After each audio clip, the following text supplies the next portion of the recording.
मेरे रथ के पीछे पीछे मां यशोदा दौड़ी और मैं इतना निष्ठुर, इतना कठोर, मैंने मां से झूठ बोल दिया। मैंने मैया से बोल दिया कि परसों आगमिष्यामि, परसों आऊंगा। अरे मुझे बरसों तक जब नहीं जाना था तो परसों का नाम मैंने क्यों लिया? वो तो मुझे कभी कभी लगता है मैंने बहुत बड़ा अन्याय किया अपने ब्रजवासियों के संग। मैंने उनको क्या दिया सिवाय रोना, जिन्होंने मेरे लिए सब कुछ समर्पित किया। रोते बिलखते रह गए और मैं परसों का नाम लेकर उनको छोड़कर चला आया और आज तक नहीं गया। मुझे उनकी याद इसलिए आती है उद्धव, उनको भी मेरी याद आती होगी। तुम करना ही चाहते हो तो एक कार्य करो, वृंदावन जाओ, मेरे ब्रजमंडल में जाओ, माता यशोदा के चरणों में प्रणाम करना, नंद महाराज को वंदन करना, किशोरी राधा रानी की कृपा को प्राप्त करना और सबसे कहना कि मुझे बहुत स्मरण होता है उनका। और यदि तुम्हें बन सके तो तुम उनको कहना कि वो मेरी याद न किया करें। वो याद न करेंगे तो मुझे याद क्यों आएगी? उद्धव ने कहा, गोपाल क्यों लीला करते हैं आप? आपको ब्रजवासियों की याद आती है? और समाचार लेकर भी जाऊं तो मैं बृहस्पति का शिष्य, ज्ञानियों में श्रेष्ठ, वे क्या समझेंगे मेरी भाषा? प्रभु ने कहा, थोड़ी सरल भाषा में कह देना। उन्होंने कहा, आपकी आज्ञा का पालन करना तो मेरा धर्म है प्रभु, लेकिन मैं 1-2 घंटे से ज्यादा ब्रज में रुक न पाऊंगा, इतना उत्तरदायित्व है मेरा, मैं महामंत्री हूं यदुवंशियों का। प्रभु ने कहा, कोई बात नहीं, तुम एक बार जाओ तो सही। कन्हैया ने सोचा अभी ब्रज का चमत्कार इसको मालूम नहीं है। 1 घंटे में आओगे कि 7 महीने में आओगे ये तो समय बताएगा।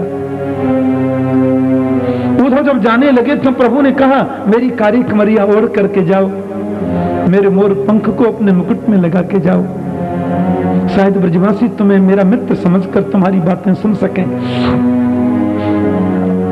आदरणीय उद्धव जी रथ में आसीन होकर के चले, लेकिन जिस दिन से कृष्ण ब्रजमंडल छोड़ करके गए, उनके नन्हे नन्हे सखा ब्रजवासी मथुरा वाले मार्ग पर आकर बैठ जाते और टकटकी लगा करके मथुरा की ओर देखते रहते। लाला आ रहे होगो, कन्हैया आ रहे होगो, और जब शाम तक कृष्ण नहीं आता तो लौट जाते और मां यशोदा से बोलते, मैया बड़ो कठोर है लाला, आज भी ना आया। एक एक पल, एक एक क्षण उनकी याद में निकालते। रात्रि को जब अपनी माताओं के अंक में वो नन्हे बाल गोपाल शयन करते तो सोचते, हे भगवान सवेरा जल्दी हो जाए, रात जल्दी निकल जाए, हम मार्ग में जाके बैठे, शायद गोविंद कल आ जाए। और आज दूर से ब्रजवासी नन्हे सखाओं ने किसी रथ को आते देखा, महाराज इतने प्रसन्न भये, अरे मधुमंगल, अरे सुबल तो श्रीदामा, भैया कन्हैया आ गए हो, हमारा लाला आ गए हो, हमारा गोपाल आ गए हो, और दौड़ पड़े उस रथ को देख करके। एक सखा तो झुंड में जाकर के छुप गया। एक सखा बोले, काय को छुप रहा, चलेगो नहीं? बोले, आनंद लाला है, आए करके मेरे चरणन में गिरेगो, मुंह से माफी मांगेगो और कहेगो अब तुम्हें छोड़ के कभी नहीं जाऊंगो तो बात करूंगा, नहीं तो बात ही नहीं करनी। और जो रथ पास में आता जाए, ये सखा दौड़ते जा रहे, तो जो सखा झुंड में रूठ कर छुप गया था उससे रहा नहीं गया और झुंड में से निकल करके उसने दौड़ लगाई। सखा बोले, तू तो रूठ गए, काय को दौड़ रहा है? अब बोले, रूठ बाद में जाऊंगा, एक बार गोपाल को गले से तो लगा लो। इतने दिन में मेरा गोविंद आज आ रहा है। रथ के चारों तरफ से घेर कर वो नन्हे सखा खड़े हो गए। पर्दे के अंदर किसी और को देखा, उनकी आशा निराशा में परिवर्तित हो गई। बोले, हमारा कन्हैया यदि होता तो गले से लग जाता, जामे तो कोई और ही बैठे हो। और जब उन्होंने ब्रजवासियों को देखा, बड़े प्रेम से बोले, जय श्री कृष्ण, आप लोग मुझे बता सकते हैं नजरानी यशोदा का घर कहाँ है? मैं उद्धव मथुरा से, यदुवंशियों का महामंत्री, कृष्ण का मित्र, माँ यशोदा का दर्शन करना है, नंद जी से समाचार लेना है और गोपियों से भी मिलना है। राधा रानी का दर्शन भी सुलभ हो सके तो कृपया बताएं, नंद रानी का घर कहाँ है? ब्रजवासी बोले, वाह रे कन्हैया, परसों की कह करके गयो और बरसों बाद हमारी याद भी आई तो मित्र भेज दिया, स्वयं नहीं आया।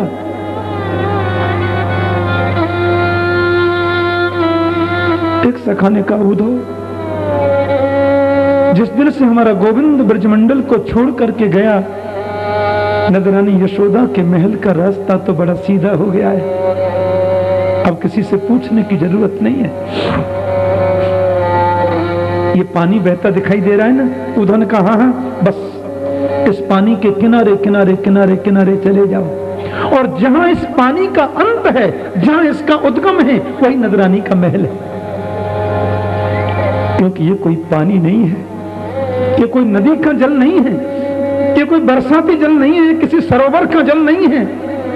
माता यशोदा, नंद बाबा, ब्रज की गोपियां, ब्रज की गाय, किशोरी राधा, पशु पक्षी जीव जंतु कृष्ण के वियोग में उनके रोते हुए नेत्रों के आंसुओं का पनारा ही तो बह रहा है। और जहां इसका अंत है वही नंदरानी का महल है। उद्धव ने कहा, बाप रे, क्या बोलते हैं आप लोग? हाँ उद्धव, गोविंद के विरह रूपी समुद्र में ब्रज बह नहीं गया, यही आश्चर्य है। धीरे धीरे धीरे उद्धव जी महाराज गए नंदरानी का अद्भुत महल, जहां नाचे नंदलाल नचा में हर की मैया। मां यशोदा ताली बजाती, गोविंद ऋणुक झुनक पायल बजती नाचते। आज वो विशाल महल नंदरानी का सूना पड़ा है। एक सखा ने इशारा किया, वो सामने महल में बरामदे में बैठी है मां यशोदा। उद्धव लाला की याद में रोते रोते मैया की नेत्रों की ज्योति कमजोर पड़ गई। गोविंद की याद में रोते रोते श्रवण शक्ति भी कम हो गई। कई कई दिन तक बैठी रहती है। कोई थाली सजा दे सामने तो थाली भी 10-10 दिन रखी रहती है। पता नहीं किससे बात करती है, कभी पलना झुलाती रहती है, किसी से बात करती रहती है, मालूम नहीं। आप जोर से बोलोगे कदाचित आपकी बात सुन सकें। और जैसे उद्धव ने नंदरानी के महल में प्रवेश किया, महल के कोने कोने से जय श्री कृष्ण, जय श्री कृष्ण, जय श्री कृष्ण नाम निकल रहा है। माता यशोदा शांत बैठी है। उद्धव ने जाकर चरणों में सिर रख दिया, माता प्रणाम करता हूं, मेरा वंदन स्वीकार करें। मथुरा से आया हूं, कृष्ण का मित्र उद्धव, यदुवंशियों का महामंत्री, मेरा प्रणाम स्वीकार करें माता। उद्धव मथुरा से। मैया बोली, कौन है? धीरे बोलो, धीरे, क्योंकि जोर से बोलोगे तो मेरे लाला की नींद खुल जाएगी। आज कितने परिश्रम से मैंने गोविंद को सुलाया, कब वो मक्खन मांगे, कब वो चन्ना मांगे, कब वो बहू मांगे। अरे तुम जोर से बोलोगे तो नींद टूट जाएगी। उद्धव ने कहा, माता मैं तो उनको मथुरा छोड़ के आया हूं। मैया बोली, मेरे गोविंद मुझको छोड़कर कबू कहूं नहीं जाए। क्या आप मुझे पलना में दिखा सकती हैं उन्हें? आओ पीछे पीछे आओ। और उद्धव को लेकर के पलना में पास में गई और हाथ डाला, पलना खाली देखा, धड़ाम से जमीन पर गिर पड़ी। मैं कितनी पागल हूं, मेरे लाला को तो मथुरा गए बरसों बीत गए उद्धव, लेकिन वही पलना है जिसमें अपने हाथों से मैंने गोविंद को सुलाया। उद्धव ये वही आंगन है कि धूरी धरे अंग सोहत श्यामजू, तैसी बनी सिर चूनर चोटी, खेलत खात फिर रही अंगना, पग पैंजनी भाजत पीरी कछोटी, कि छवि को रस खान बिलोकत, वारत काम कला निधि कोटि, काग के भाग को का कहिए, हरि हाथ सुले गयो माखन रोटी। वो तो एक दिन लाला को जोर से भूख लगी, मैंने बेजर की रोटी पे माखन धर के दे दियो, थमुक थमुक नाचतो जाए और माखन रोटी खातो जाए। तो कौवा आयो, लाला के हाथ से रोटी छुड़ाई कर ले गए, मचल गए गोविंद, मेरी रोटी को कौवा ले गए, वहां से युद्ध करूंगा, अपनी वाही रोटी को लाऊंगा। आज मेरा आंगन सूना हो गया। एक ही चिंता है उद्धव, लाला को प्रातः बालभोग कोई देते होगा कि नहीं। उद्धव के नेत्रों से आंसू झर रहे। उद्धव ज्ञानी तो हैं, लेकिन विनम्र भी बहुत हैं, उच्छृंखल नहीं है, अहंकारी नहीं है। चरणों में गिर के बोले, माता पहले तो आप मुझे इस बात के लिए क्षमा करें, आप वो नहीं है जो मैंने सोचा था। मेरे जैसे करोड़ ज्ञानी भी आपके चरणों की धूल के कण पर वार दिए जाएं माता, तो भी उस धूल के कण की बराबरी नहीं कर सकते। आप तो महान हैं। रात भर बैठ करके उद्धव ने नंद यशोदा से चर्चा की। बाबा ने कही, लाला को उंगली पकड़ के चलवा सिखायो ना, हर पल प्रतिक्षण बस वाही की याद करती रहे। उद्धव ने कहा, माता आपसे भी ज्यादा गोविंद आपकी याद करते हैं, इसीलिए तो मुझे आपके चरणों में भेजा है। मैं राधा रानी और गोपियों का दर्शन करके आऊं, आपसे पुनः मिलूंगा। निकुंज वन में हजारों गोपी बैठी हैं, बहुत ध्यान देना।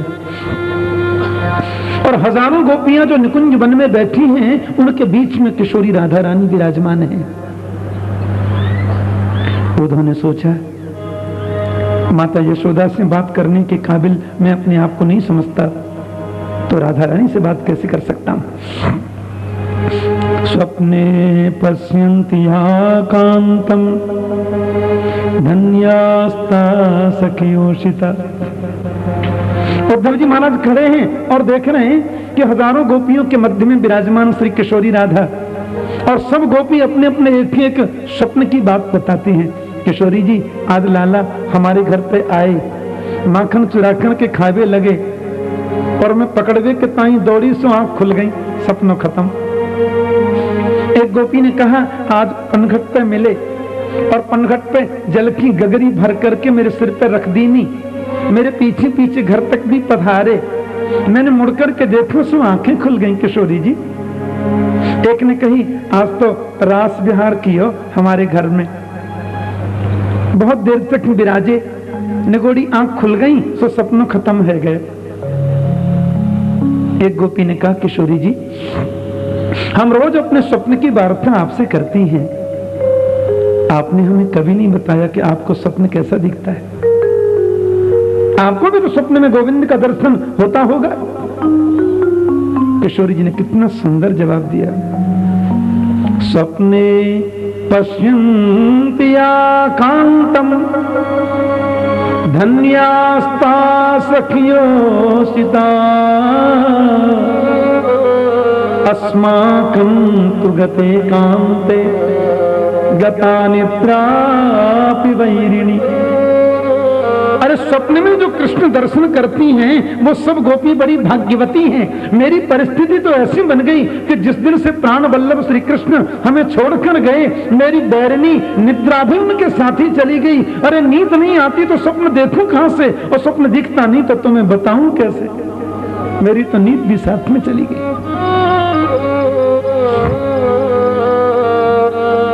विचित्र बात है।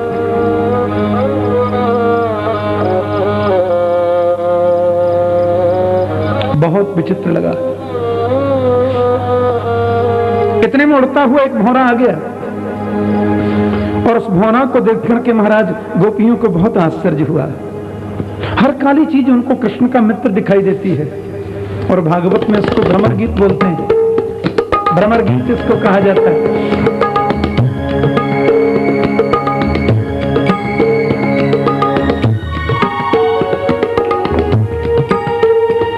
बड़े भाव से सुने, श्रद्धा से गाएं।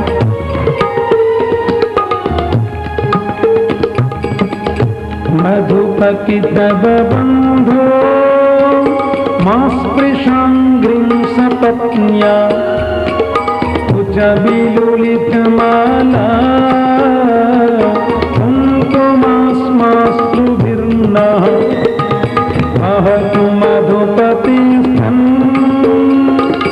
मानिनीनां प्रसादं यदु सदसि विडम्बं यस्य दूतस्त्वमीदृक् मधुपति तव बन्धो। अरे भ्रमर, क्यों हमारे पैरों में आके बार बार गिरता है? कृष्ण हमें रोटी बिलखनी छोड़कर चले गए मथुरा, और याद आई तो तुम्हें भेजा हमें मनाने के लिए।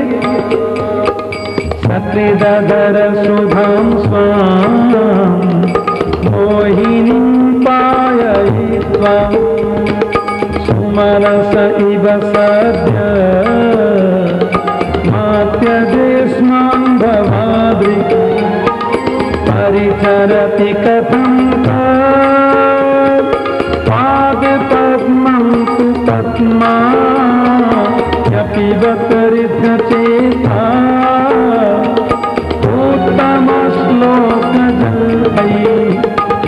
मधुपकिधबबन्धो। तुम्हारी और कृष्ण की आदत एक जैसी है। तुम फूल पर बैठकर उसके रस को चूसते हो, फिर छोड़कर चले जाते हो। ऐसी कृष्ण पहले प्रेम जगाता है, फिर रोते बिलखते छोड़कर चला जाता है। आज के नहीं, वो तो जन्म जन्मांतर के कपटी हैं। गोपियों ने बार बार भ्रमर से वार्ता की। उद्धव ने कहा, इनको हर काली चीज कृष्ण का मित्र दिखाई देती है। देवियों, पहले तो मैं आपको प्रणाम करता हूं, फिर आपसे निवेदन करता हूं कि जिस कृष्ण को प्रियतम मानकर तुम तड़पती हो, वो साक्षात ब्रह्म है। और योग के माध्यम से मन को एकाग्र करके यदि मन ब्रह्म में लगाया जाए तो रोना धोना मिट जाता है, भटकाव भी खत्म हो जाता है। गोपियां बोली, उद्धव मन न रहे 10-20, मन ना रहे 10-20। उद्धव, मन तो केवल एक होता है, और उस एक मन को चुराकर तो मुरलीधर ले गया मथुरा। अब दूसरा मन पास में है ही नहीं, तो तुम्हारे ब्रह्म के लिए मन लाए कहां से? नहीं, मैं उस ब्रह्म की बात करता हूं जिसका हाथ नहीं होता, पैर नहीं होता, शरीर नहीं होता, वो निर्गुण है, निर्विकार है, निर्विशेष है, निरीह है। बोले, यदि हाथ नहीं होते तो माखन खाया कैसे? पैर नहीं होते तो गौ चराने गए कैसे? शरीर नहीं होता तो आलिंगन करके रास किया कैसे? उद्धव तुम भय बोरे पाती लेके आए दौरे, योग कौन जाने यहाँ रोम रोम श्याम है। यहाँ तो रोम रोम में गोविंद विराजमान है। और तुम जो सोचते हो उद्धव, तुम जो ये विचार करते हो कि हम रोती हैं केवल कृष्ण से मिलने के लिए, यदि कृष्ण से मिलने के लिए रोती होती हम, तो मथुरा यहाँ से दूर नहीं है। हम सवेरे मथुरा कृष्ण से मिलने जाती और शाम तक 2 बार मिलकर वापस चली आती। लेकिन हमारे जाने से कृष्ण की स्वतंत्रता में किसी भी प्रकार का कदाचित कोई भी व्यवधान यदि आता है तो जीवन पर्यंत हम कृष्ण से नहीं मिलेंगे। हमारे मिलने से उनके स्वातंत्र में कोई व्यवधान आता है तो जीवन भर कृष्ण से नहीं मिलेंगे उद्धव, लेकिन सिवाय कृष्ण के किसी और को चाहेंगी नहीं। बोलो जैसे कृष्ण, उसकी याद कर करके रोती रहेंगी, पर इस हृदय में, इस दिल में सिवाय गोविंद के किसी और के लिए जगह नहीं है। कन्हैया कन्हैया पुकारा करेंगे, कन्हैया कन्हैया पुकारा करेंगे, कन्हैया कन्हैया पुकारा करेंगे, कन्हैया कन्हैया पुकारा करेंगे। लताओं में ब्रज की गुजारा करेंगे, लताओं में ब्रज की गुजारा करेंगे। कहीं तो मिलेंगे बुधा के बिहारी, कहीं तो मिलेंगे बुधा के बिहारी। उन्हीं के चरण चित लगाया करेंगे, उन्हीं के चरण कन्हैया कन्हैया पुकारा करेंगे, कन्हैया कन्हैया पुकारा करेंगे। बनाएंगे हृदय में हम प्रेम मंदिर, बनाएंगे हृदय में हम प्रेम मंदिर, बनाएंगे हृदय में हम प्रेम मंदिर, बनाएंगे हृदय में हम प्रेम मंदिर। वहीं उनको झूला झुलाया करेंगे, वहीं उनको झूला झुलाया करेंगे। लताओं में ब्रज की गुजारा करेंगे, लताओं में ब्रज की गुजारा करेंगे। कन्हैया कन्हैया पुकारा करेंगे, कन्हैया कन्हैया पुकारा करेंगे। रूठेंगे हमसे वो बांके बिहारी, रूठेंगे हमसे वो बांके बिहारी, जो रूठेंगे हमसे वो बांके बिहारी, रूठेंगे हमसे वो बांके बिहारी। चरण पर उन्हें हम मनाया करेंगे, चरण पर उन्हें हम मनाया करेंगे। लताओं में ब्रज की गुजारा करेंगे, लताओं में ब्रज की गुजारा करेंगे। कन्हैया कन्हैया पुकारा करेंगे, कन्हैया कन्हैया पुकारा करेंगे। गोपियों के नेत्रों से अश्रु प्रवाह बह चला, किनारे नदी और समुद्र के रूप में परिवर्तित हो गया।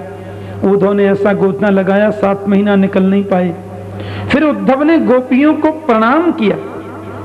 उद्धव ने गोपियों को प्रणाम नहीं किया, गोपियों के चरणों को प्रणाम नहीं किया, उद्धव ने तो गोपियों के चरणों की धूली को प्रणाम किया।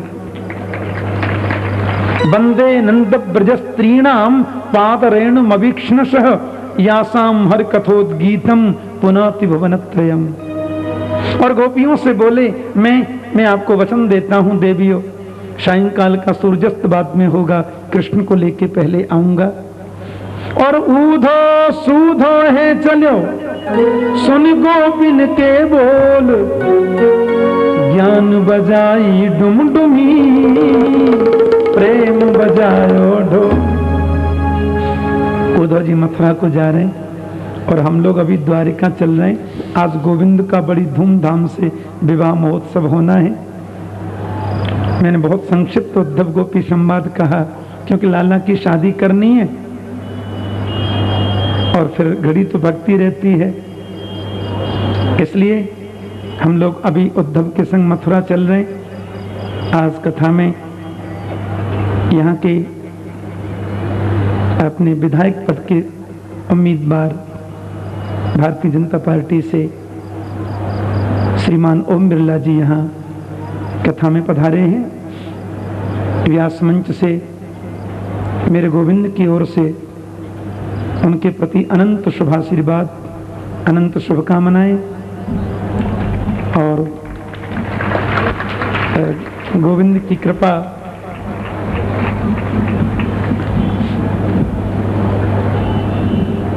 प्रभु की कृपा उन्हें प्राप्त हो।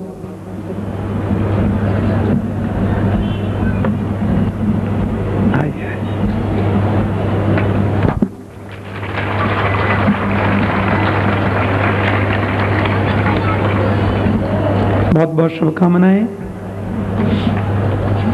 और गोविंद उन्हें यश और वृद्धि प्रदान करें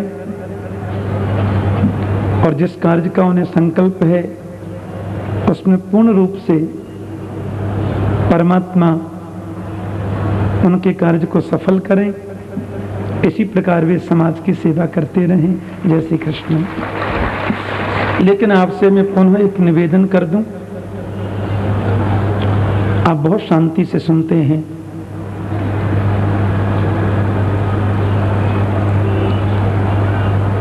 अभी मेरे पास में सूचना आई थी कि श्रीमद् भागवत गोसेवा धाम के निमित्त जो भक्त अपनी श्रद्धावनत होकर आहुति देना चाहते हैं। निवेदन किया गया था कि सब लोग लिफाफे में अपना नाम राशि ले लाएं ताकि कृष्ण प्रेम संस्थान के ट्रस्ट में उस नाम से ही उसको जमा किया जाए, क्योंकि उसके चलने वाले जो प्रकल्प हैं, भागवत विद्यालय, संस्कृत विद्यालय, देश विदेशों में धर्म प्रचार और अभी सुंदर सुंदर ग्रंथ इस संस्थान से प्रकाशित हो रहे हैं, उसमें गौ सेवा धाम का जो प्रकल्प है ये सबसे महत्वपूर्ण है। 40 लाख की जगह तो कृष्ण प्रेम संस्थान ने गौशाला के लिए ली। हमारे एक शिष्य हैं दिल्ली में, रामलाल जी अग्रवाल, उन्होंने 45 लाख में एक जगह खरीदी थी कोई बहुत बड़ा संस्थान बनाने के लिए, पर गौ सेवा की भावना से प्रेरित होकर उन्होंने अपनी वो जगह भी गौ सेवा धाम को प्रदान कर दी। कितना बड़ा उन्होंने सहयोग किया, जिसमें गौ सेवा शोध केंद्र भी हो और गायों की सेवा अनवरत चलती रहे, ऐसा संकल्प मन में है कृष्ण प्रेम संस्थान के समस्त देश विदेश के पदाधिकारियों का। तो उसमें जो लोग आहुति समर्पित करना चाहते हैं, हर कथा में मैं जरूर लोगों से आग्रह करता हूं, आज बहुत ज्यादा आवश्यकता है गौ माता की सेवा के प्रति हमें प्रेरित होने की। सब लोग ये संकल्प लें, तो सब लोग स्टेज पर आकर के वो आहुति प्रदान करेंगे तब तो बहुत मुश्किल होगा, ये तो असंभव है। इसलिए मुझे कहा गया कि कुछ भक्त लोग आपके पास में ही वहां पहुंचेंगे, उनके पास में जो झोली पात्र जो हो आप उसमें ही वो अपना लिफाफा समर्पित कर दें, पर उसमें आपका नाम और राशि की संख्या जरूर लिखी रहनी चाहिए। उससे संस्थान को बहुत सुविधा रहती है उस कार्य को पूर्ण मूर्त रूप देने में। तो आप सुविधानुसार जब लोग पहुंचे तो आप ऐसा कर सकते हैं, या जैसी व्यवस्था यहाँ से की गई हो उस अनुसार आप देखेंगे। आइए हम विषयांतर हो गए। उद्धव जी महाराज सीधे मथुरा पधार रहे हैं और गोविंद के चरणों में उद्धव ने प्रणाम किया। प्रभु ने उनको देखते कहा, आइए ज्ञानी जी। उद्धव ने कहा, जले पर नमक मत डालो, तुम्हारे जैसा कठोर निष्ठुर मैंने जीवन में देखा नहीं। प्रभु ने कहा, बहुत नाराज हो रहे हो उद्धव, तुम ज्ञानी तो थे लेकिन भक्ति की बड़ी कमी थी। बिना भक्ति के जो ज्ञान है वो व्यक्ति को अहंकारी बनाता है, और बिना ज्ञान के जो भक्ति है वो कभी कभी रास्ता भटक जाती है। बोलो जय श्री कृष्ण। कभी कभी हमारी भक्ति वहां हो जाती है जहां नहीं होनी चाहिए, जिसको अंधश्रद्धा बोलते हैं। इसलिए भक्ति में नितांत ज्ञान का होना जरूरी है, और ज्ञान में भक्ति का होना बिल्कुल आवश्यक है। जिस भक्ति में ज्ञान नहीं वो बांझ है, और जिस ज्ञान में भक्ति नहीं वो कुपुत्र है। ये बहुत जरूरी है। भगवान ने कहा, जरा आंखें बंद करना। उद्धव ने आंखें बंद करी और खोल करके देखी तो कन्हैया की बगल में ही राधा रानी वहां बैठी हैं, और हजारों गोपियां वहीं पर प्रकट हो गईं। प्रभु ने कहा, उद्धव, बिना मेरे राधा नहीं होती, राधा के बिना मैं नहीं होता। बहुत ध्यान देना कि राधा कृष्ण स्वरूपां वै कृष्णम राधा स्वरूपिणम तदात्मानं निकुंजस्थम गुरुरूपम सदा भजे। राधा ही कृष्ण है और कृष्ण ही राधा है। ध्यान देना, बिल्कुल अंतर नहीं है। शास्त्रों में तो यहां तक लिखा है, तस्मात् ज्योतिरभूद्वेधा राधा माधव रूपकम। एक ज्योति नीचे से निकली और एक ही ज्योति ऊपर जाके दो रूपों में परिणत हो गई, वही राधा और माधव है। बिल्कुल अंतर नहीं है। राधा ही माधव। अच्छा एक बात बताएं, शास्त्रों में लिखा राम रूपे भवेत् सीता रुक्मिणी कृष्ण जन्मनि। भगवान नारायण की पत्नी है रुक्मणी, ये लक्ष्मी, और वे नारायण जब राम के रूप में पधारे तो लक्ष्मी जानकी के रूप में आई, तो राम की भार्या है जानकी। और वही जब कृष्ण रूप में पधारे तो लक्ष्मी स्वयं रुक्मणी के रूप में पधारी, तो कृष्ण भार्या है रुक्मणी। तो राधा क्या है? बोले राधा तो कृष्ण ही है और कृष्ण ही राधा है। तस्मात् ज्योति अभूत द्वेधा राधा माधव रूपकम, एक ही ज्योति दो रूपों में परिणत हुई, राधा और माधव, बिल्कुल अंतर नहीं है। उद्धव ने नित्य निभृत निकुंज का दर्शन किया। एक बात बताएं, हमारे ब्रज में बहुत से रसिक ऐसे संत हैं जो भागवत कथा भी करते हैं ना, तो कृष्ण को मथुरा कभी नहीं भेजते। हाँ, बोलते हैं वो देवकी नंदन, जब नंद नंदन में से निकल के चले गए होंगे। नंद नंदन जो हमारे श्री कृष्ण हैं वो तो राधा रानी के साथ में निकुंज में ही वास करते हैं, वो कभी वृंदावन नहीं छोड़ते। और कहते हैं वृंदावनम परित्यज्य पादम एकम न गच्छति, एक पैर भी गोविंद वृंदावन छोड़ के नहीं जाते, ऐसी मान्यता है हमारे कुछ रसिक संतों की। ये श्लोक तो ब्रह्मवैवर्त पुराण में है, वृंदावनम परित्यज्य पादम एकम न गच्छति। गर्ग संहिता में बड़ी प्यारी कथा है मेरे कन्हैया की। भगवान कुब्जा के घर भी गए, अक्रूर जी के घर भी गए। जरासंध ने तो मथुरा को 17 बार घेर लिया, 23 अक्षौहिणी सेना लेकर मथुरा पर चढ़ाई कर दी। बोलो जय श्री कृष्ण। और 17वें बार प्रभु ने हरा दिए।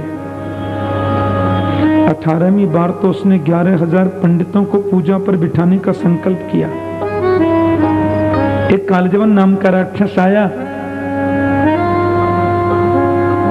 मेरे गोविंद दौड़े और मुचकुंद के द्वारा उसका कल्याण करा के मुक्ति दे दी। वो मुचकुंद ही कलयुग में नरसी भगत बन के आए। वैष्णव जन तो तेने कहिए, जे पीर पर आई जाने रे। वैष्णव जन तो वही है। 18वीं बार उसने 11,000 पंडितों को जब पूजा पर बिठाया, उन ब्राह्मणों के मंत्र को सत्य करने के लिए कृष्ण बलराम रण छोड़ करके भाग लिए, क्योंकि मेरा नाम तो ब्रह्मण्य देव है। प्यार से बोलो जय श्री कृष्ण। पर्वत के ऊपर चढ़ गए, चारों तरफ से पर्वत में आग लगा दी जरासंध ने। मेरे कन्हैया समुद्र के किनारे पधारे और देवताओं के प्रधान शिल्पी जो विश्वकर्मा जी हैं, रात रात में उन्होंने सुवर्ण की द्वारिका बना दी और मेरे प्रभु द्वारिका में विराजे। बोलिए द्वारिकाधीश की। और मथुरा में जितने यदुवंशी हैं गोविंद के परिकर योग माया सबको द्वारिका लेकर के आ गई। बहुत सुंदर भाव है। बोलो जय श्री कृष्ण। रैवत नाम के राजा की बेटी रेवती का विवाह श्री बलराम जी से हुआ। अब कन्हैया मन में सोच रहे कि द्वारका के राजा तो हम बन गए, भैया जी को ब्याह है गए, अब हमारा विवाह होना चाहिए, हमारा विवाह होना चाहिए। पर विवाह हो कैसे, सगाई वाला तो कोई आता ही नहीं है, और सगाई वाला आवे कैसे, पीछे का रिकॉर्ड बहुत बढ़िया है नहीं। देखो हम तो हंसी में कह रहे हैं, आप लोग सत्य मत समझ लेना। हाँ, कोई ब्याह की कमी है क्या? हम तो ऐसे ही कह रहे हैं, हमारे लाला के तो रोज ही ब्याहला होते। हाँ, कोई कमी थोड़ा ही है, हम तो ऐसे ही कह रहे हैं। और जब विवाह होंगे तो गिनते गिनते थक जाओगे, इतने होंगे, समझे? हाँ। तो कुंडिनपुर के अधिपति, विदर्भ के सम्राट, अभी यहां से 4 दिन पहले जो मेरी कथा थी ना, वो थी विदर्भ में शेगांव, एक जगह शेगांव, बड़ी पवित्र भूमि, गजानन महाराज की भूमि है वो। ऐसा रुक्मिणी विवाह मनाया लोगों ने। वो बोले महाराज रुक्मिणी तो हमारे विदर्भ की बेटी है।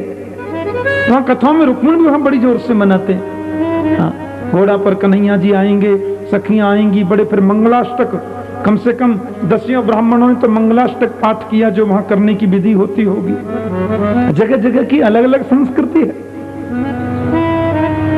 हमारे ब्रज में कथा हो तो उसमें नंदोत्सव, गोवर्धन लीला का बहुत महत्व देते हैं।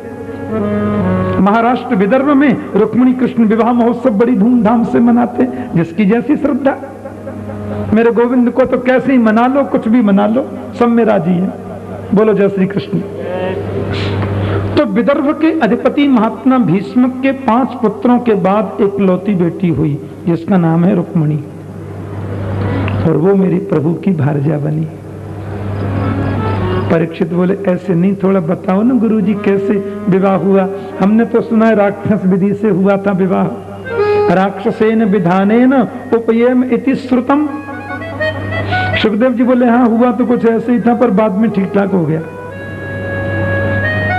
आज की कथा का सर्वोत्तम जो उत्सव है उसको बता रहे हैं। एक बात और कह दूं, भागवत की सप्ताह कथा जो यहाँ चल रही है, बहुत श्रद्धा से, बहुत भावना से आप लोगों ने सुना, मुझे बहुत अच्छा लगा। श्रोता जब श्रद्धा से सुने तो सुनाने में अच्छा लगता है। उस कथा का कल अंतिम दिन है। कल सुबह 9 बजे से 2 बजे तक कथा चलेगी और 2 बजे भागवत की कथा पूर्ण हो जाएगी। उसके बाद हवन होगा, फिर पूर्णाहुति हो जाएगी। ऐसा लिखा है शास्त्रों में, भागवत में भी ऐसा संकेत है कि जो लोग 7-8 दिन नियम से कथा नहीं सुन पाते, कदाचित यदि 7वें दिन की कथा वो संपूर्ण सुन लें तो उन्हें संपूर्ण कथा श्रवण का फल प्राप्त होता है। तो कल भागवत कथा का 7वां दिन है। एक दिन महात्म्य हुआ, 7 दिन की कथा। तो जो लोग नहीं श्रवण कर पाए दोनों टाइम 7 दिन, वो कल की कथा श्रवण करें। तो कल संपूर्ण कथा का सारांश भी है, कृष्णोद्धव संवाद में भागवत की संपूर्ण महिमा का व्याख्यान भी है। उसका अनुष्ठानिक विधि में बहुत महत्व होता है। और कल 4-5 घंटे और आपको तकलीफ दूंगा। जैसे इतने दिन श्रद्धा से सुने, कल भी अवश्य पधारेंगे और हम आज के उत्सव की ओर प्रस्थान करें। विदर्भ के सम्राट कुंडनपुर के अधिपति महात्मा भीष्म के 5 पुत्र हैं। बड़े बेटा का नाम है रुक्मी, रुक्मरथ, रुक्मबाहु, रुक्मकेशी और रुक्ममाली। 5 पुत्र हैं, लेकिन बेटी नहीं है। और भीष्म के राजा के मन में बहुत चिंता है। हे मेरे प्रभु, एक पुत्री तो मेरे घर होनी चाहिए। और जिस पिता ने एक कन्या का कन्यादान भी नहीं किया, उसने अपने जीवन में क्या किया? कुछ भी तो नहीं किया। बहुत श्रद्धा है उनके मन में, बहुत भावना है मन में। एक बार सरोवर में स्नान करने को जा रहे थे। सरोवर में कमल के फूल पर एक नन्ही सी बालिका को देखा। वही महारानी रुक्मिणी है। पढ़ाया लिखाया, बेटी को विदुषी बनाया, बड़ी विदुषी बनी। रुक्मिणी बचपन से सत्संग में जाती। मैंने कहा था ना, प्राचीन भारत में महिलाएं बहुत पढ़ी लिखी और विदुषी होती थी। लेकिन स्वयंवर का प्रचलन था, विशेषकर राजघरानों में। सजातीय राजकुमारों को आमंत्रण भेजा जाता, स्वयंवर होता और बेटी को जो प्रिय लगे उसको वरमाला पहनाते, फिर शादी वैदिक विधि से होती थी। क्योंकि माता पिता जानते थे कि बेटी इतनी विदुषी है, वो गलती कर ही नहीं सकती। इतना तो हो जाता था, माता पिता को कोई बालक पहले ही पसंद है तो बोलते बेटी परसों स्वयंवर होगा, मैंने तो किसी से कर नहीं सकती, सभी राजकुमार आएंगे और तुम उनके गले में डालना माला जो उनका पुत्र है। अच्छा है, लेकिन स्वयंवर का प्रथा तो थी। महारानी रुक्मिणी के भाई रुक्मी ने किसी से पूछा ही नहीं और बहन की सगाई शिशुपाल से कर दी।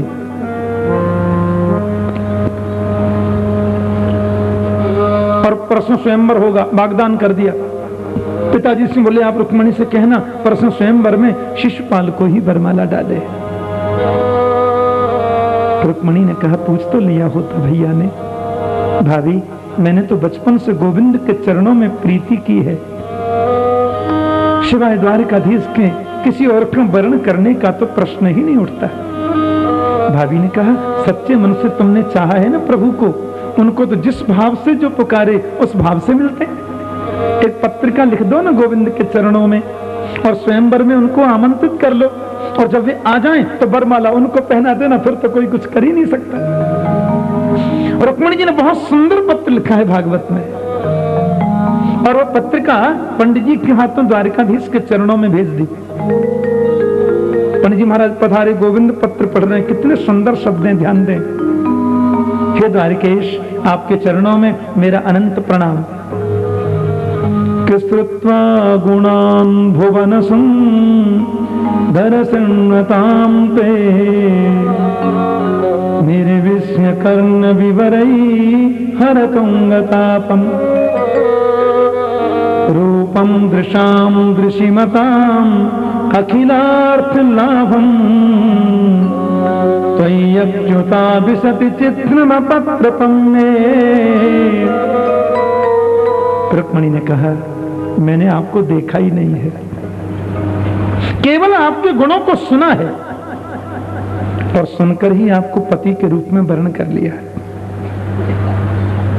नवदा भक्ति में पहली भक्ति कौन सी है? श्रवणम। श्रवणम कीर्तनम विष्णु स्मरणम पाद सेवनम अर्चनम वंदनम दास्यम सख्यमात्म निवेदनम। तो नवदा भक्ति में पहली भक्ति है श्रवणम, और रुक्मिणी के पत्र का पहला शब्द है श्रुत्वा, मैंने आपको सुना है। क्योंकि जाने बिनन होय परतीति, बिनु परतीति होय नहीं प्रीति। बिना सुने जानना नहीं होता, और बिना जाने प्रेम नहीं होता। मैंने तो केवल आपको सुना है। हे गोविंद, संसार में ऐसी कौन सी नारी होगी आपके युगल चरणों की महिमा सुनकर आपके चरणों में प्रीति न करे। हे मधुसूदन, हे जगत नियंता, अपने चरणों का आश्रय आप मुझे अवश्य प्रदान करें, ऐसा मन का भाव है। आप सोचेंगे जाननी पहचानी चिट्ठी कौन ने लिख दी? भीष्मक राजा के 5 पुत्रों के बाद में इकलौती बेटी हूं। आप ही तो सर्वस्व हैं प्रभु। आप कहेंगे भाई स्वयंवर में तो हम कैसे आए? तो आप मुझे घर से ही ले जाओ, आप घर पधारो, मैं यहीं वर्ण कर लूंगी। आप कहेंगे नहीं नहीं हम घर नहीं आते किसी के। आप यदि ऐसा सोचो, अंतःपुरांतरचरीं अनिहत्य बंधुं स्वामुद्वहे कथमिति प्रमदाम्युपायम् पूर्वेद्युरस्ति महती कुलदेवी यात्रा यस्यां बहिर्न बबधू गिरिजामुपेयाम्। अंतःपुर में तुम रहती हो, बड़ी सेना की सुरक्षा में होंगी, मैं तुमको लेकर के जाऊं कैसे? तो पूर्वेद्युरस्ति महती कुलदेवी यात्रा, रुक्मिणी उपाय लिख रही हैं। हमारे कुल की परंपरा है कि कुल देवी की पूजा करने नववधू जरूर जाती है, और वो कुल देवी का मंदिर तो गांव के थोड़ा बाहर है, मैं वहां जाऊंगी, आप वहीं पधारें, मातृ सन्निधि में आपका वर्ण कर लूंगी मैं केशव। लेकिन जो वस्तु सिंधु को मिलनी चाहिए उसे कोई सियार ले जाए तो बड़े संकोच की बात है। चाहे प्राण उत्सर्ग करने पड़े, चाहे प्राण त्यागने पड़े, पर सिवाय आपके किसी और का वर्ण रुक्मिणी तो नहीं कर सकती। पंडित जी का पत्र आपने पढ़ लिया होगा, मैं जाऊं? गोविंद बोले जाऊं नहीं, चलते हैं। प्रभु ने भी रुक्मिणी जी की बड़ी प्रशंसा की। हाँ, बहुत मेरा भी मन उनमें लगा है। हाँ, ऐसा प्रभु ने उनकी प्रशंसा की। रथ में पंडित जी को बिठाया, सारथी तो था पर एक बार तो स्वयं ड्राइव करने लगे, और जैसे ही रथ चलने लगा सामने से आ रहे थे दाऊ भैया। बलराम जी को देखते कन्हैया के हाथ से घोड़ा की लगाम छूट गई। पंडित जी बोले क्या हुआ? बोले ब्याह हो गया। भैया जी आ गए। बलराम जी बहुत प्रेम करते हैं गोपाल से। लाला कहां जा रहे? द्वारका में रहो, चाहे कहीं भी रहो, पर वो संस्कार तो ब्रजमंडल के हैं। घर में तो वही वार्ता। कहां जा रहे हो? अब क्या जवाब दें? बलराम जी ने पूछी कहां जा रहे हैं आप? वहीं जा रहे हैं। वहीं कहां जा रहे हैं? वहीं जा रहे। कोई जगह तो होगी, कोई स्थान तो होगा, माता जी को पता नहीं, पिताजी को जानकारी नहीं, महामंत्री जानते नहीं, मेरे को सूचना नहीं। जा रहे हैं आप, कहां जा रहे हैं? द्वारकाधीश हैं आप, वहीं जा रहे। पंडित जी ने कहा कुंडनपुर जा रहे हैं।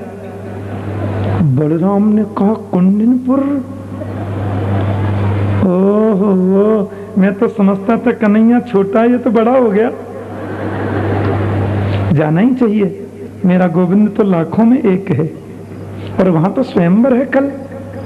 दुनिया भर के राजकुमार जाए, मेरा गोविंद क्यों नहीं जाए? लेकिन बलराम जी का चेहरा बदल गया।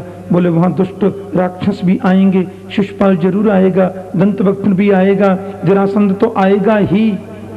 ये सब तो मेरे गोविंद से बहुत द्वेष करते हैं, मेरा लाला कहीं अकेला न पड़ जाए। बलराम जी ने सेनापति की ओर देखा ही था, खाली बोले कुछ नहीं। इतने में सेनापति समझ गया कि भगवान की सुरक्षा की पूर्ण व्यवस्था होनी चाहिए। महाराज सैनिक छा गए इधर से उधर, किसी को पता नहीं मेरे गोविंद द्वारका से कुंडनपुर पधारे हैं। रुक्मणी जी को जाकर के पंडित जी ने सूचना दी, बेटी गोपाल आ गया, अब तुम्हें डरना नहीं है बिटिया। महाराज बड़े बड़े राजकुमार आए, कोई पगड़ी बांध के, कोई मूंछों पे इत्र लगा के आए हैं, बड़े बड़े तिलक फोटा लगा के आए हैं। शिशुपाल बोलता है सब पागल हैं। शादी तो मेरे संग होनी है क्योंकि वागदान हो चुका है, पर उसको मालूम थोड़ी था कि यहां कुछ और भी होने वाला है। माता कात्यायनी की पूजा करने रुक्मणी जी जा रही हैं। बिल्कुल रामायण में जो चौपाई है ना, वो भागवत के इन्हीं श्लोकों का बिल्कुल रूपांतर है। नमस्ये त्वंबिके भीक्षणम सुषंतान युताम शिवाम भूयात पतिर्मे भगवान कृष्ण तदनुमोदताम। तो यहाँ कात्यायनी की पूजा करने रुक्मणी जी जा रही हैं। 1000 सखियां उनको घेर के चल रही हैं, उन सखियों के चारों तरफ 10,000 सैनिक घेर के चल रहे हैं। महारानी रुक्मणी की आंखों के सामने मूर्ति है कात्यायनी की, लेकिन कात्यायनी की मूर्ति में भी दर्शन हो रहा है द्वारकाधीश का। बिल्कुल उसी श्लोक का रूपांतर। आइए हम लोग भी पंक्तियों को गाएं।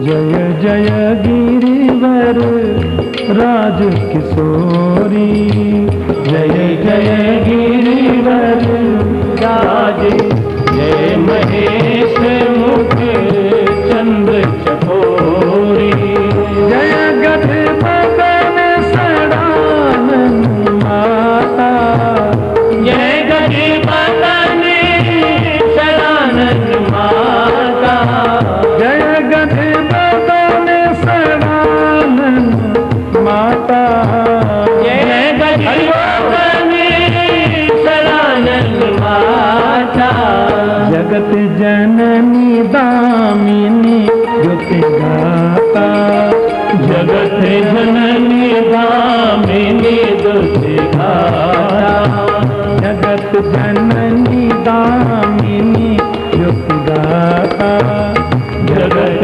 जननी दामिनी दुति गाता, नहीं तब आदि मध्य अवसाना, नहीं कवियाली मझी अवसाना, नहीं तब आदि मध्य अवसाना, नहीं कवियाली मझी अवसाना, अमित प्रभाव वेद नहीं जाना, अमित प्रभाव वेद नहीं जाना, अमित प्रभाव वेद नहीं जाना, अमित प्रभाव वेद नहीं जाना, भव भव विभव पराभव तारिणी, भव भव विभव पराभव कारिणी, भव भव विभव पराभव तारिणी, भव भव विभव पराभव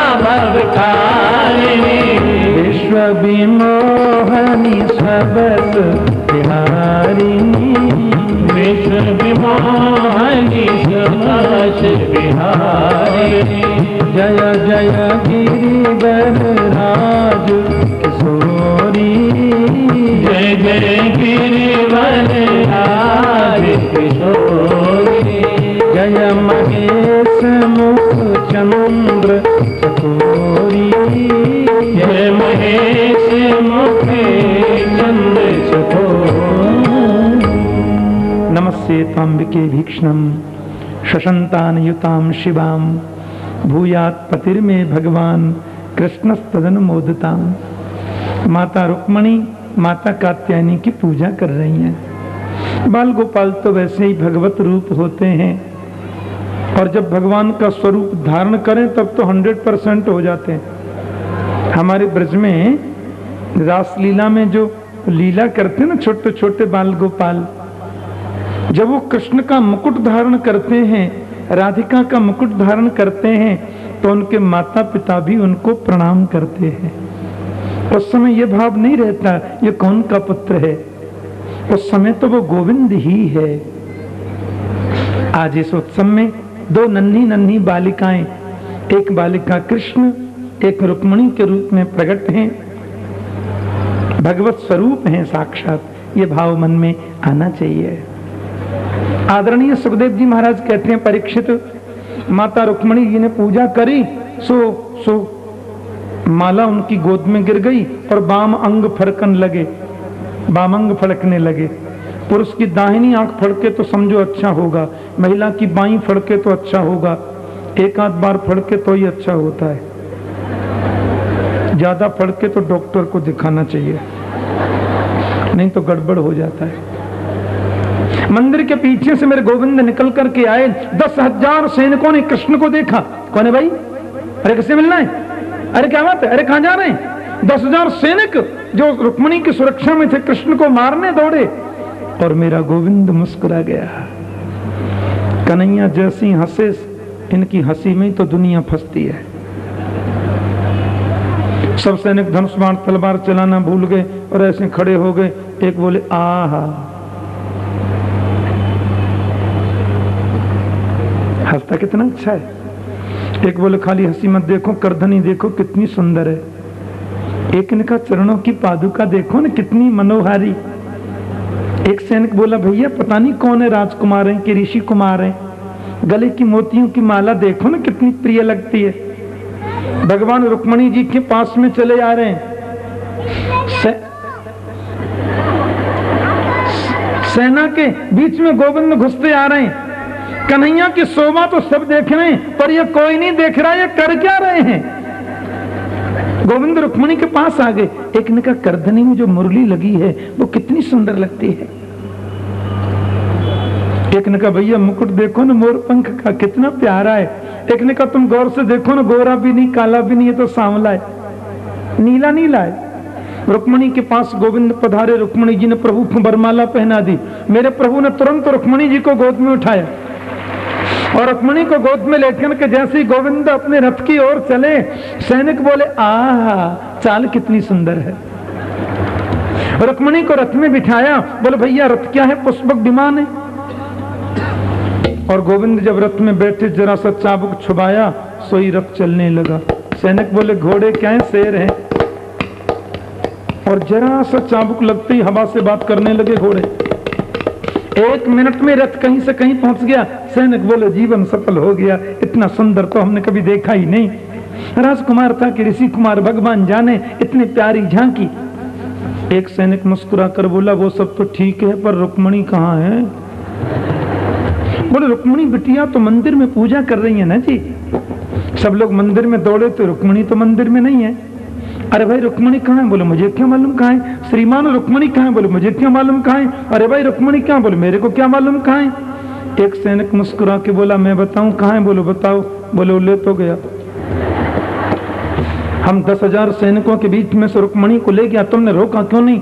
बोले हम तो मुकुट देख रहे थे, हमको नहीं मालूम कब ले गया।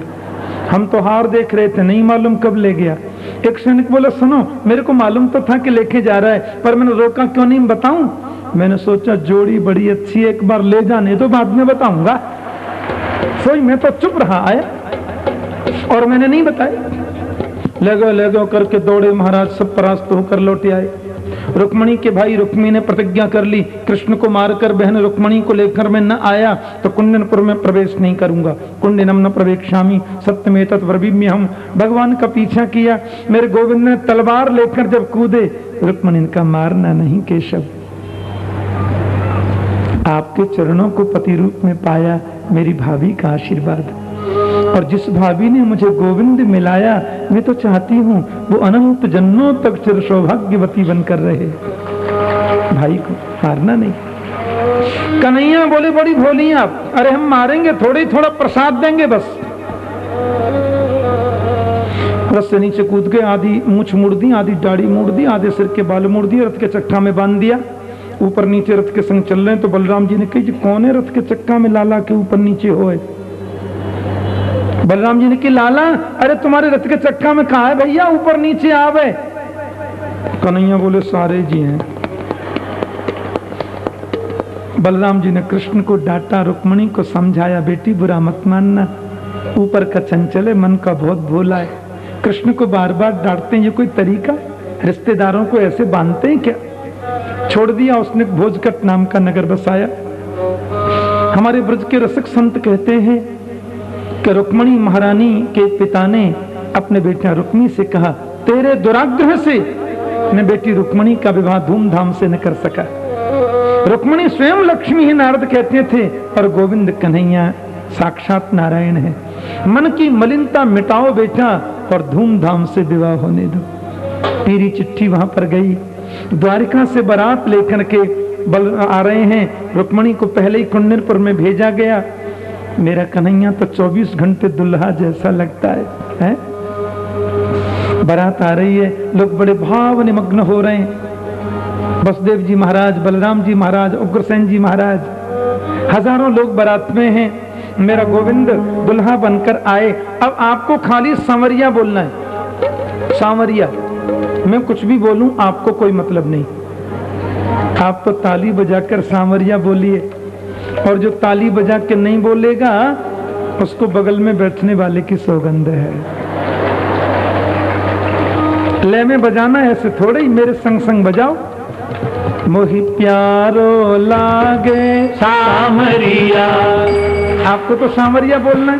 मोहि प्यारो लागे सामरिया, मोहि प्यारो लागे सामरिया, मोहि प्यारो लागे सामरिया, रुक्मणी बल्लभ सामरिया, ये तो रुक्मणी बल्लभ सामरिया, यशोदा जी के लाला सामरिया, मेरा मदन गोपाला सामरिया, मेरे नेत्रों का तारा सामरिया, ये है जग प्रतिपाला सामरिया, मेरा गोविंद आला सामरिया, ये तो मुरली वाला सामरिया, ये तो मुरली वाला सामरिया, मोहि प्यारो लागे सामरिया, मोहि प्यारो लागे सामरिया, मोहि प्यारो लागे सामरिया,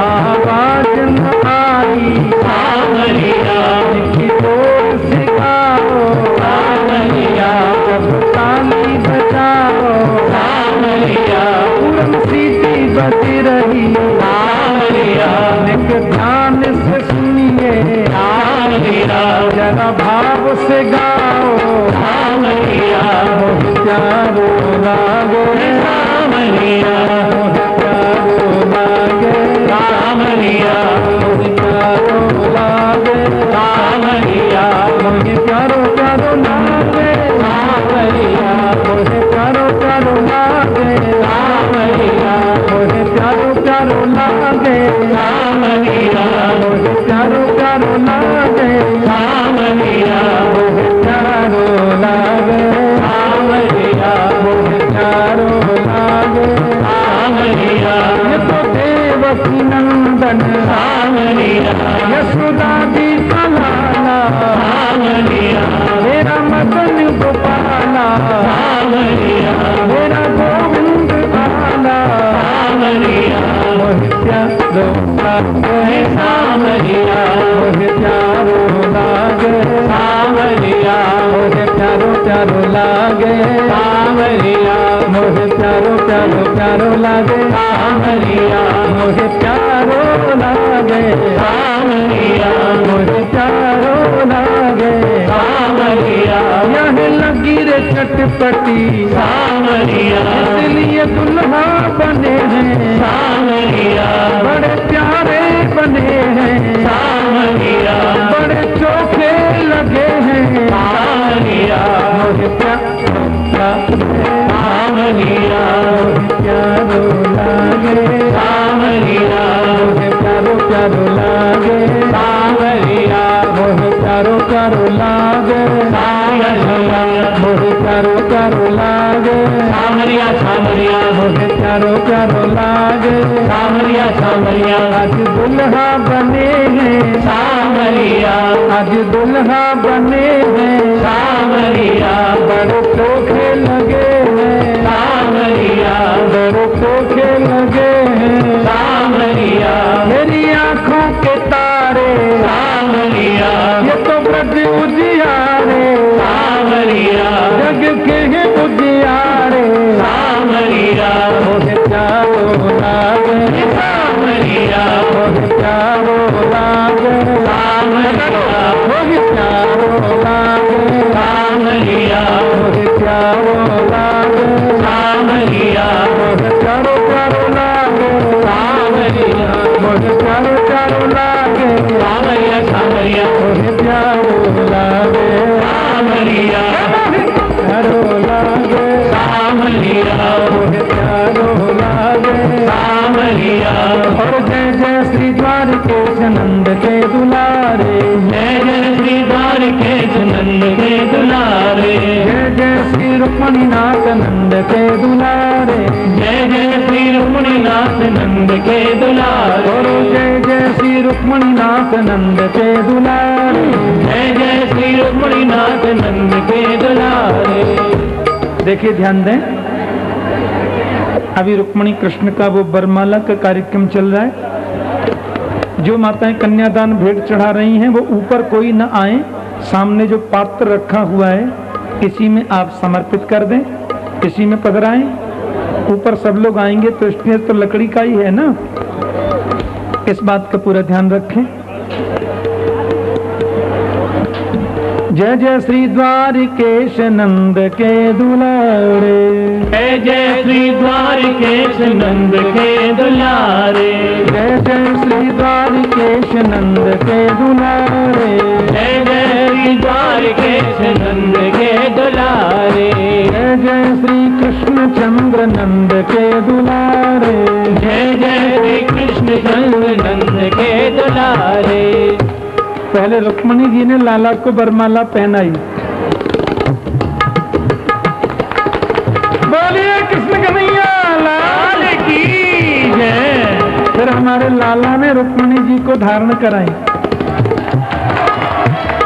बोलिए नंद के लाला की जय। देवकी नंदन भगवान की जय। द्वारिकाधीश की जय। गोवर्धन नाथ की जय।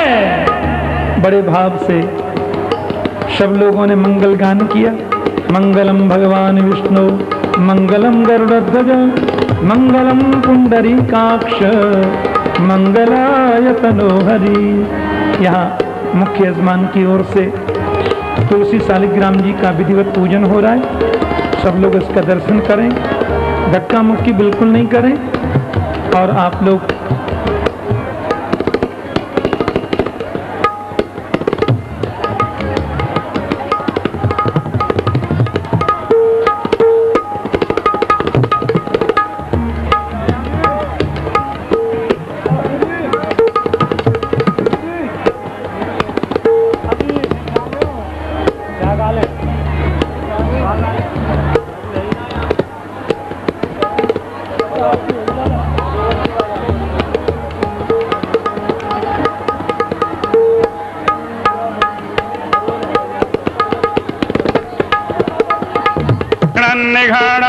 वैखाण सर्वलोकं वैखाण श्रीवृन्दादेव्यै नमो ध्यानं समर्पयामि सर्वोपचारार्थे गन्धाक्षपुष्पाणि समर्पयामि गन्धद्वारां दुराधर्षां नितपुष्टां गरेशनीम् ईश्वरीं सर्वभूतानां दाम्योपौ वै श्रियं पुष्पमाल्यं वर्धापयामि भगवती श्री तुलसीदेव्यै नमः। ओम शांताकारं भुजगशयनं पद्मनाभं सुरेशं विश्वाधारं गगनसदृशं मेघवर्णं शुभांगं लक्ष्मीकान्तं कमलनयनं योगविध्यानगम्यं वन्दे विष्णुं भवभयहरं सर्वलोकैकनाथं ध्यानं समर्पयामि भगवते श्रीशालिग्रामाय नमः। ओम हिरण्यगर्भासमवर्तदाग्रे भूतसजातपतिरेके आसीदधाधार पृथिवीन्द्यामुदे माधीश की, बालकृष्ण लाल की, सद्गुरुदेव महाराज की जय। जय श्री राधे।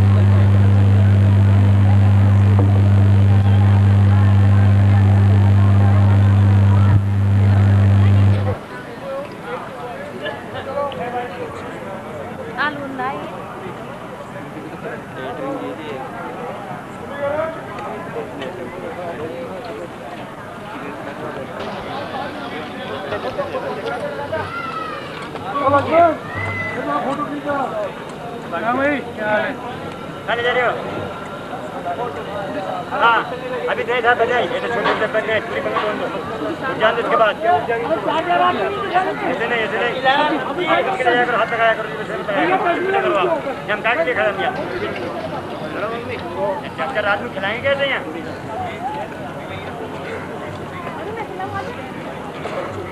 लगा लगा लगा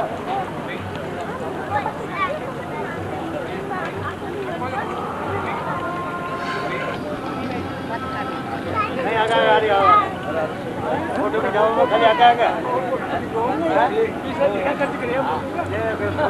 आगा आगे बढ़ो के सामने नहीं आप बने कहीं आप ऐसे मत हाँ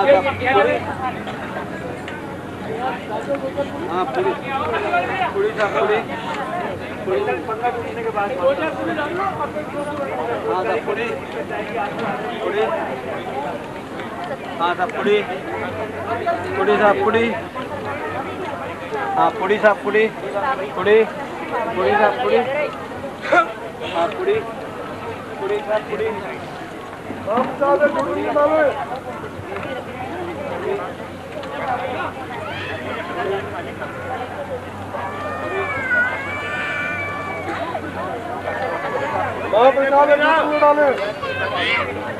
सब्जी पूरी की सब्जी पूरी आलू की सब्जी आलू की सब्जी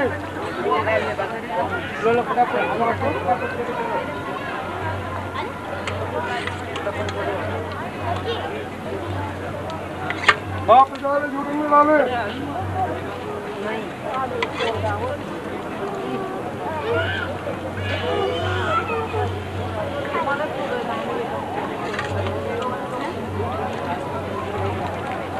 गुड़ बने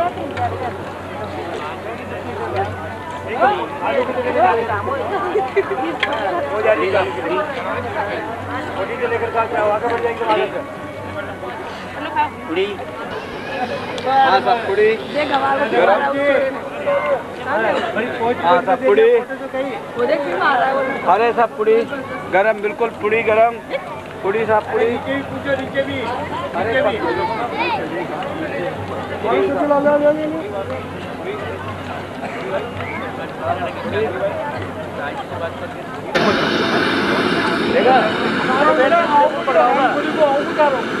काम नहीं करती जो काम न करने लगती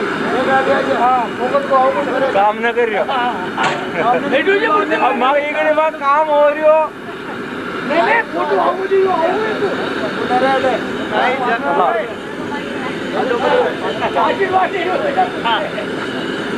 उन्हें जाओ उन्हें बस करो जी हेलो जी आगे वालों जाओ बहुत चाय चाय लेवन चाय